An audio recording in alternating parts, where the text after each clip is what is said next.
2015-жылы агам ачып баштады. Өзү 3-4 жыл иштеди.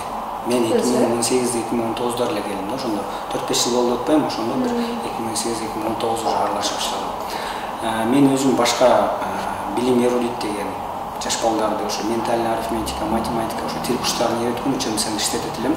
Анан ага кошо эле ушу массаж центрде да иштетти эле, өзү таштап кетип калды. Анан мен массажды кылбасам, массажды билбесем, мен жүрөм, билип жүрөм, бирок жакшы окутканчалык деңгээлде билбейм да. Анан 1 айлык курсту окудум. Ушул жерде окутуп атабыз, 1 айлык курс. Ошону өзүм окудум дагы. Андан кийин 1 ай окутту, ровно 1 ай окуткандан кийин кетти. Андан кийин уже кеткенден кийин өзүм жалгыз калдым уже. Андан кийин уже жан группа түздүк дагы, уже набор на массаж деп группа түздүк дагы. Анан келгенден кийин эле өзүм эле анан биринчи группаны окутуп баштадым. Аябай кыйын болду. Анатомияны жакшы. Аны анатомияны деле жакшы билбейсиң, үстүртөн эптеп билесиң. Азырынчалык деңгээлине септеп үйрөтөсүң. Анан берки техникаларын деле баардыгын жатка билбейсиң да. Бул жактан көрсөтүп коесуң, анан өзүң нарактан кагаздарын, шпаргалкаларың бар. Ошолорду карап коесуң.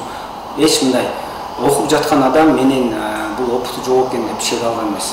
Эч ким баардыгы эле бул канча жылдык стажер дегендей эле кабыл алат эле, эч кимге мындай күмөн да болгон эмес да. Ошондой күмөн санатпай, биринчи, экинчи группаларды ушинтип окуткам. Азыр эстесем, аябай күлкүм да келет да. Анан ал адамдарды да тааныйм азырчы.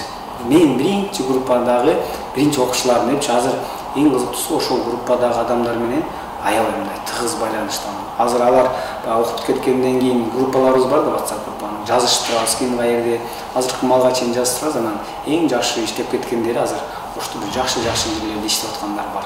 Бирок алар менин биринчи группам экенин билишпейт.